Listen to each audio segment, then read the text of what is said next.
What is going on, everybody? My name is Jay. This is Unplayable, and we are back with David and Jim to talk about some Set 3 spoilers. We got a backlog here, Coach. Y'all ready for this? Heck yeah. Rapid fire, nothing but the hottest takes. Let's do it. Yep. Are y'all excited for Set 3 yet? Y'all ready? I'm ready. Honestly, yes. Or are you guys still grinding for PQs? Can both be true? Oh, definitely. Okay. I'm not going to PQ, but I'm still grinding. I still want to be like, well, if I was, this is what I would have finished top 64 with. So I just want Perfect. pre-releases and sealed and draft and all that limited stuff. That's what I Well, want. it's good we got all ends of the spectrum here, and that is why you watch Unplayable, your favorite show about our favorite games. Now let's do this.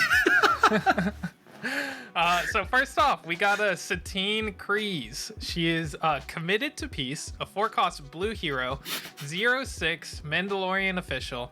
Each unit, including enemy units, gains action, exhaust. Discard cards from an opponent's deck equal to half this unit's remaining HP, rounded up. We got mill support in the game, guys. let's go. Next. Go to the next I one. would say Let's David not- sees committed to let's- peace, and he says this is a war cry. This is Like- it's all uphill from here. This is the worst one we could possibly start with. Here's the deal. This is actually going to be a limited bomb because you're already playing decks with so few cards. It's a legendary, though. It is a It legendary. is a legendary.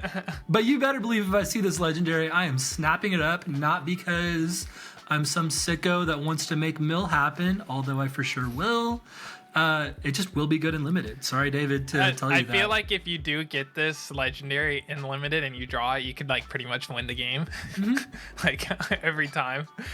It does trigger with your opponent's units as well. So it's like both of you guys could do that strategy back and Oh forth. yeah, you're right.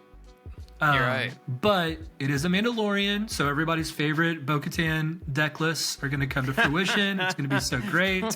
We're back to Bo-Katan, your favorite leader from Set 2. That's right. Just pop the Darksaber on one of them, and then all of your Mandalorians get buffed, which means that they're going to mill for even more. I'm just saying. I hate It could this. happen. I hate this card so much. I think I agree. I just hate it. I'm not saying It's- it's a bad design. I just absolutely hate mill strategies in any game I've 100%. ever played. So I just I'm hope with it you there, doesn't Coach. turn into something. That's all I'm saying. I just hope it doesn't turn into anything. At I'm with least, you. at least the effect goes both ways. So in theory, if it ever becomes a mill meta, let's ride. So, Yeah. So then I get to mill too? Oh my gosh. That Yeah. changes everything for me. Become what you hate most. Yeah. Just put restocks in your deck. All right. Next up, we got Padme Amidala, Pursuing Peace. 2 costs, a yellow hero, 1/4 Naboo Republic official with coordinate. On attack, give an enemy unit -3, -0 this phase. What do we think about this? So this is another 2 costs, 1/4. I think, or not another. I guess it is another, right? 3PO is a 2 costs, 1/4, right? Yeah. Correct. He wasn't played too much, but R2D2 was. But maybe that's because he was just a 1 cost. Yeah. I actually think the R2 effect was better than C3PO's, which is funny. Like looking at the top card compared to potentially drawing the top card feels like the draw would be better, but just knowing what's coming next and like editing your turn around that. Well, It's The pretty other neat. thing you can put about it on the bottom. R2, Right. yeah, and the other thing about R2 is like if you drop it in a Ray deck, you can immediately give it an experience. Right. Stuff like that. Like Yeah. a 2/5 for 2 seems really strong. I do like the stat line of having 4 as health on your 2 drops or 1 drops as your turn 1 plays, just so that like they stick on the board, and then follow up with like a lightsaber or something like that. I just don't know how good Padme is in general. I'm not big on coordinate. I mean, all right, let me go ahead and get this out the way. I don't think coordinate is terrible. I just, I'm not going to duke on coordinate this entire spoiler episode. We'll make the 'Cause- one joke of you saying it's a blank text box, and then we'll move on from there. But yeah, I don't know how I feel about Padme, to be honest. I like this ability. Like, Disarm is not a terrible card. I think it's a card that probably... Dude, I don't think it's an amazing card, but it puts in work. It really can. It made the top 8 of the Chicago PQ. Disarm was getting the Han Green deck was like the only Boba Sabine doing stuff. And that Chicago meta is and running disarms. And every time he played a disarm, everyone went, "Wow, it's a disarm." But it did work against Boba because Boba couldn't hit the way that it was hitting before. So yeah, and it's nice too. It's not the card you don't have to attack the unit, and this triggers on that unit. You can attack the base with this and just give a unit -3/0. So it's very flexible in that way. Yeah. All right. Next up, we got a leader. We got not Baby Yoda, just regular Yoda. 7 cost blue hero leader. He's 4/9. Force Jedi Republic, and then on the leader side he says action exhaust. If a unit left play this phase, draw a card, then put a card from your hand on the top or bottom of your deck. And then when deployed with Restore 2, he has you may discard a card from your deck. If you do, defeat an enemy non-leader unit that costs the same as or less than the discarded card. So he's coming in and he's chopping off heads. First of all, we usually finish with the art, but I'm gonna start with the art because that is a stunning, it pops out of the card. I love that. I think it looks great. The immediate reaction from everybody, which I think is, we have to acknowledge, is that this makes a set 1 card and You're My Only Hope actually kind of awesome, where you can cheat some stuff in. And we know that being able to drop stuff when you should be able to drop stuff is always good. Han showed us, and even Boba to a certain extent. So that's pretty cool. I think coming out at 7 really is tough. That's really late. Mm-hmm. That's really late. So I don't know about that. It is a free action on the leader though. Yes. I do like seeing free actions. Yep. Yeah, it gives you some flexibility there. The only concern I have with Yoda coming out on 7 and the when deployed ability is you're probably trying to stack something large on top of your deck to kill it. But David, you've been doing that with Force Throw with Chirrut for forever to great success. Mm-hmm. So it's yes, you're losing out on one of those late game bombs, but to get to the late game, sometimes you have to just make that sacrifice. And then it's kind of once Yoda hits the field, you should have the momentum and you're going to win the game from there, which... Thinking about how he works, right? Yeah. Usually you want to be able to go first, flip him, and kill something before they get the attack in with it. But you have to use his ability if you want to guarantee being able to do it. So you're gonna have to take an action. It feels slow to do it unless you just top deck it, and you're like, all right, I guess I'm just gonna go for it and flip it, and then see if you defeat something. Because if it's a 2 cost card that's on the top of your deck, that's not fun. Yeah. Yeah. Is R2 a must include in this deck for you guys? Maybe. Just to kind of always know what's going on. Because, that flip turn having R2 available to where you don't even have to do the Yoda play in particular feels great. Obviously, that's very late in the game to be swinging with an R2 for action 1. This deck, I think, is really going to lend itself to the very creative, pilots of decks. I think this is going to be one, if it ever does win something, people are going to say, give me that deck list, and then go 50-50 with it, because they actually don't know all the nuances of it. Which I love strategies like that really benefit players who can be creative and adjust accordingly. Totally. Yeah. All right. Well, that is Yoda. Let's go to the next one. We got Duchess's Champion, a double blue card, 4 cost, 1/8 Mandalorian. While an opponent controls 3 or more units, this unit gains Sentinel. What are we thinking about this guy? Double blue. It's reverse coordinate. Reverse coordinate.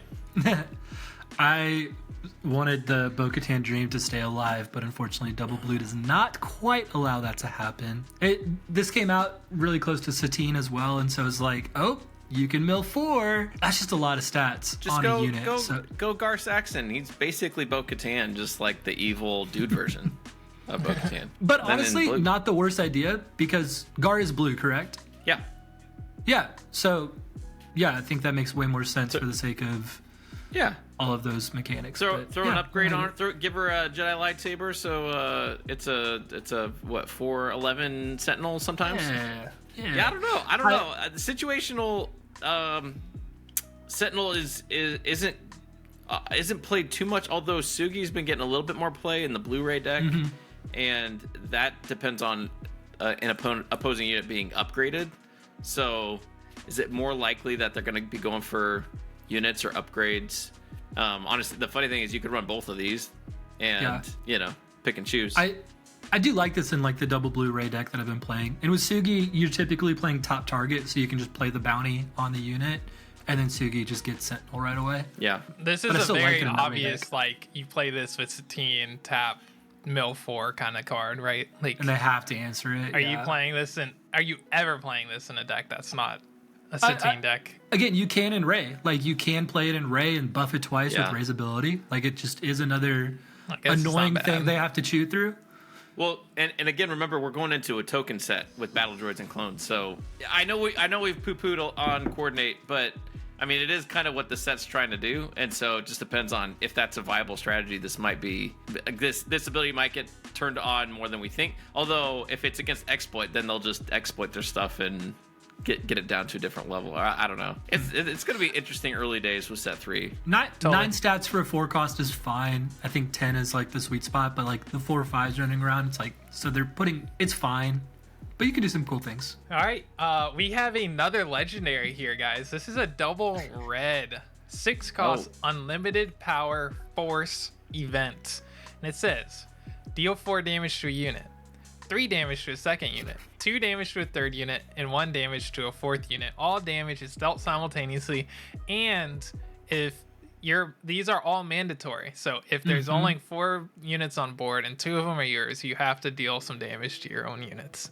which I don't mind because I like playing them grit style decks. So I'll just kill your stuff and buff my own. Right? Yeah, but in the double red, there's not a ton of grit availability right now. Most of them actually don't have that much health as is. Like, they're like 4 or 5 health max on the red cards with grit. It is funny, everyone is like, unlimited power actually means 10. I think it's a fine card. I mean, if you put all the stats together, right, it's dealing 10 damage. If you play Overwhelming Barrage for 5, you're getting to deal X damage, which is usually not 10. It's usually less than that. Yeah. But you do get to get that +2 that goes into their base, so you do get 2 extra value there. So I don't know. It's 1 cost more, but could completely wipe 4 of your opponent's stuff. Like, I want to play this in Mace Windu.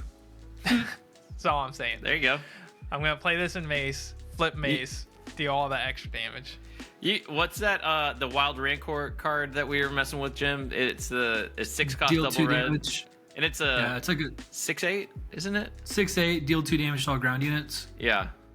So it's like they come at the same turn, so it doesn't exactly fit. But you could have these in back-to-back turns and feel okay in double red.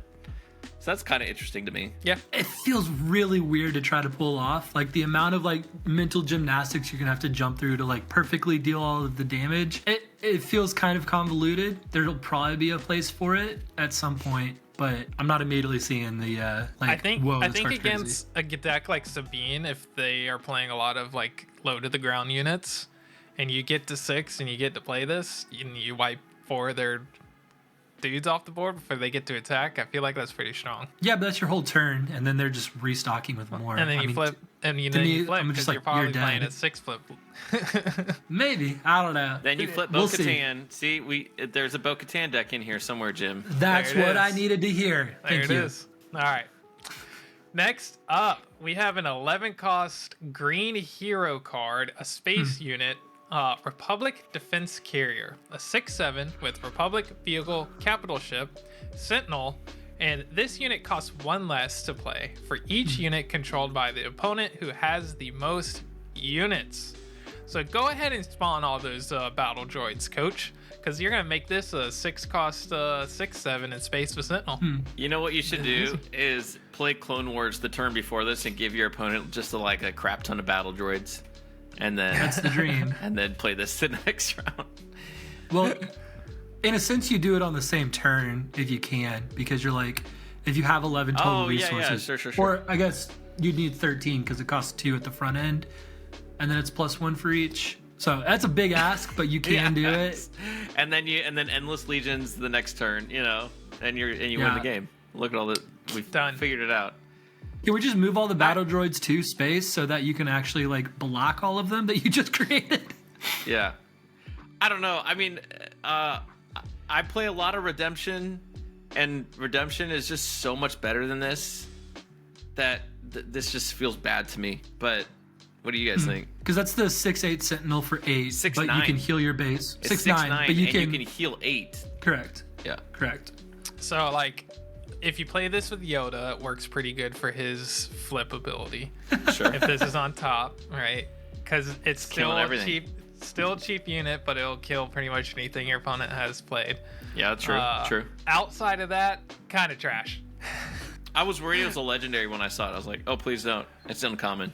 But Yeah, it's Yeah. uncommon. You're Yeah. gonna see a lot of this in draft. yeah. Yeah, and it's a fine sideboard card, Twin I think, Suns. to block. Twin but Suns it's card. only one opponent, like the one Yeah. opponent that has the most units. Yeah, so all you need is one opponent that's playing a go wide deck, and then this pops off. Yeah, that's true. That's true. And Sentinels are great in Twin Suns, like really important. So Yeah. yeah. All right, next up, we got a 3-cost green unit in space called the Republic Arc 170. It's a 3/4 in space for 3. Just straight up. It's not exciting, but it's pretty good stats for space. I agree. You know what? This is a 4/5 with a wedge in your deck. It's 4/5 with ambush. wedge. Where's Snap Wexley and Nora Wexley? Yeah, Don't right? they fly one of these? Hey, Yeah. man. Yeah. It doesn't trade well into the Dawn Interceptor, but that's the only one that I'm thinking of immediately. That's just like could be a real problem, unless you have wedge, of course. What do you mean it doesn't trade well? They play the 1/4 Sentinel, but then when you attack in, they're dealing 3 damage back, and so you're having to. Swing twice. Yeah. Okay. Yeah. Yep. But this obviously kills the A-Wings, it kills the Red 3s, it does all of those that Yeah. you're trying to beat early game anyway. The Lurking Tie dies to this as well, which is nice. Obviously, it can trade in with the Raid 2. Yeah, it's good.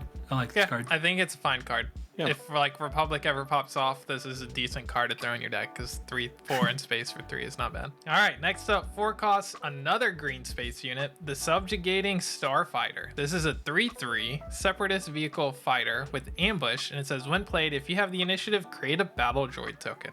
So best case scenario, it's a 4 cost 4/4, except in 2 different lanes with ambush, so you could kill something that has 3 health. What do you think? I think this is fine in draft, but I don't think it's premier level.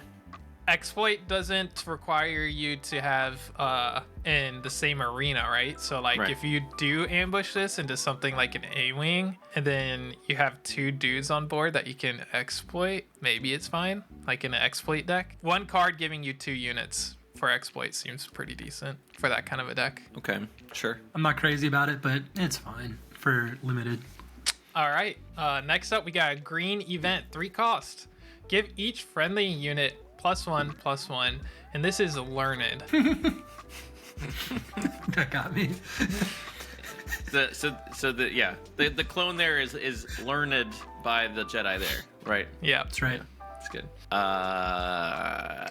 No. I don't love this card. I don't know. I mean, again, I think we don't really know what the go wide deck is going to look like, but stuff like Attack Pattern Delta wasn't played much before. And it's like a way better version of this. Right. Because like it gives to 3 different units, right? Correct. Yeah. Yeah, I like, mean, how many units do you want to be buffing for this to feel like, oh yeah, right. this is worth it? Yeah, I think it's Because Attack probably a Pattern trash Delta card. was basically giving you +6 power for 3 in double green. Which that was used as like your kill spell, essentially. Like I'm using this to kill you on this Yeah, turn. it's like a really slow. Yeah. This just feels like a win more card, and those typically don't see play. I think it'll be fine in limited to make some favorable trades, but if you're using this for Premier, if you already have the board that this would be beneficial for, you're probably winning that game anyway, where I don't think this is what you're wanting to come over the top. Yeah, this card's bad. All right. Next up, we got Dendup's Loyalist. 2 cost red unit on the ground. 2/3 French Trooper with Overwhelm. Fine. Boring. Next. Draft fodder. Yeah, two attack for Overwhelm just feels hilarious to me. Yeah, it seems kind of bad. All right, one cost yellow ground unit, 0-4 Separatist official. Action, pay 2 and exhaust. Exhaust a unit with 4 or less power. That's interesting. I mean, it is an official for Royal Guard. I'm just trying to picture this against like a Boba deck when like Boba comes out and the senator is like, "You sit down," and just every turn it's just just making Boba sit down and get no Paying 2 value. seems terrible. I know, right? The fact that Grogu gets to just do it for free, and I don't think there's any stipulations to it. He just costs an he additional just exhausts somebody. Yeah, this is a bad and that card is never seen play. This is trash. You could put it with Rey, and you could start buffing up that senator real big. Nah, I'm not spending 2 on that ever. All right, next up, we got a 2-cost B1 security team on the ground. Yellow, Separatist Droid Trooper, 3-1 with Sentinel. There's a lot of things that can ping damage, but like, I don't know. It's not horrible. It's not great. It's not great. Like the 4-3 stat line for the... I don't know. I think I like this more than Pike Sentinel. Interesting. I don't know about Because, that. like, against... If you're in control deck trying to make it late against the aggro deck and they play Sabine, or I guess not Sabine turn I was 1. like, yeah. Sabine is Sabine the one feels- unit that just kills this. Sabine feels bad. Yeah. But if they play the Marine, Battlefield Marine, Battlefield Marine. Yeah. then it's like at least you trade with True.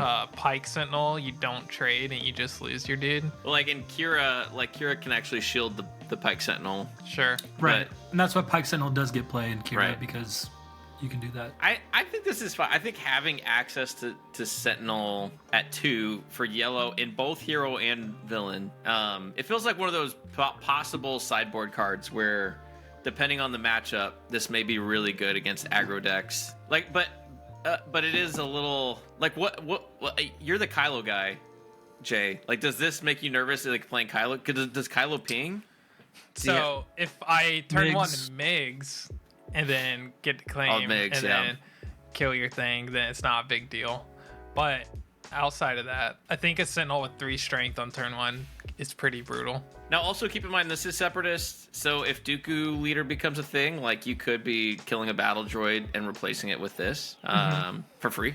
Like you're just trading a battle droid token for Sentinel 3-1. Sure. Yeah, I'm curious about this one. I think it's not terrible. I don't think it's bad. I think it's fringe playable. All right, next up, we got a 0-cost yellow event tactic. In pursuit, exhaust a friendly unit. If you do, exhaust an enemy unit. I mean, we don't have a lot of 0-cost events in this game.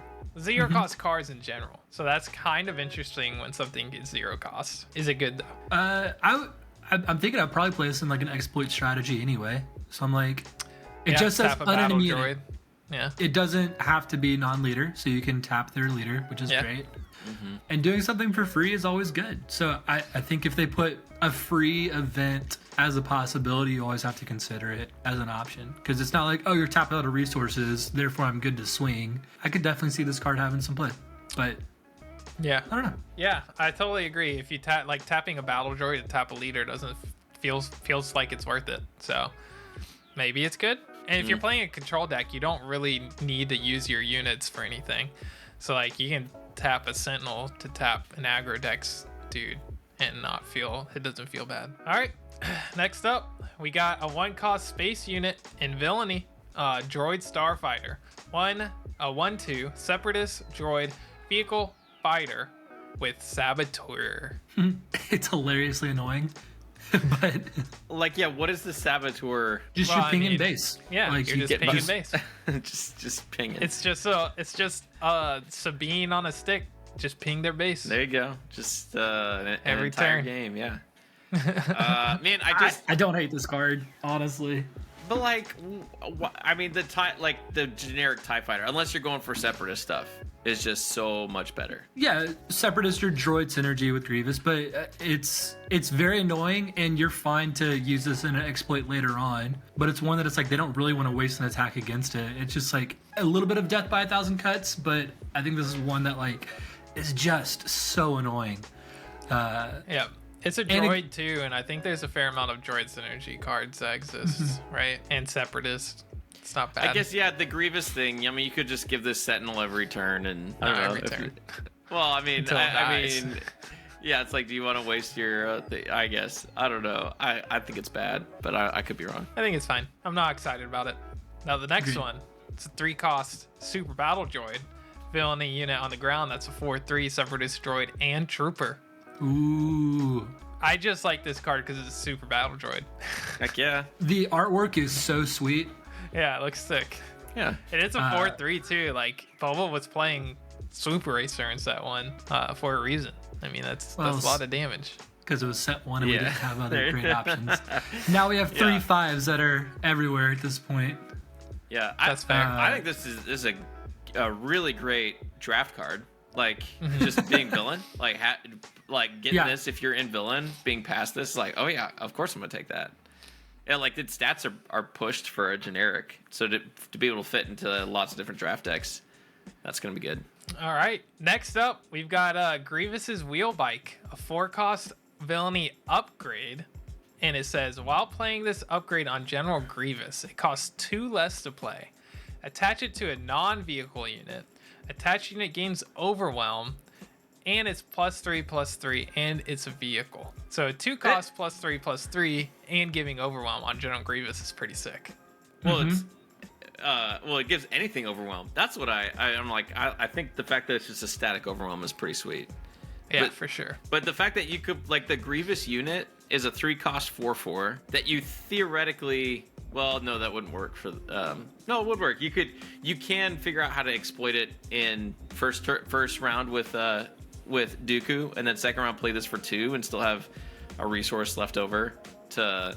So Play the Saboteur space unit. So now, there you go. so then all of a sudden you've got a 7/7 with Overwhelm on turn 2 in Dooku. I mean, Pure yeah. stocks. yeah. And then you give them 4 lightsabers, and you just win the game. There you go. You just straight win. I need to look at the. Are you playing this for 4? That's my question. Not ideally, but I will if I have to. Like, I'm playing Jedi lightsabers on things that aren't Force just because sometimes just having those early stats are great. I don't if they have bounce effects, but if they don't have bounce effects, I'm willing to. So like, the what I want to compare it to is something like Darksaber that you're playing an upgrade for 4 on like your leader. Right. And it's super good in Sabine because you're flipping on 4, but it's also Right. a +4/+3, right? This is just +3/+3. I don't think I'm ever playing this on Kylo because it's the villainy deck, right? I'm never playing this on the 4-flip aggro deck in villain if I could just play Fallen Lightsaber for the same stats. I mean, I'm pretty much just putting this in a Grievous deck. Yeah. But I think it's really cool in a Grievous deck. Well, what's are you saying leader Grievous? Or are you saying Yes. unit Grievous? Leader Grievous. Trying to combine a 2-card combo right now, I don't think is a super viable strategy for consistent games. Like, obviously you can do like Tech DJ and some like Han 1 craziness, but that's not your only win con. Yeah. And Yeah, I don't think this I'm on its playing- own is. I'm not unique playing enough. this outside of a Grievous leader deck, I don't think, personally. But I think it's cool for that deck. So Yeah, I think paying 2 for this, that's gross. I think that's really Yeah. strong. And notably, Yeah. that it is a starter deck card, so this is not being passed around a draft. Nope, it is not, unfortunately. Yeah. All right, well, we're going to cut it here. We've got plenty more spoilers to get to, but you'll have to stay tuned for that. Thank you guys so much for watching. We hope you enjoyed it. And as always, we'll see y'all on the next one. peace. Bye.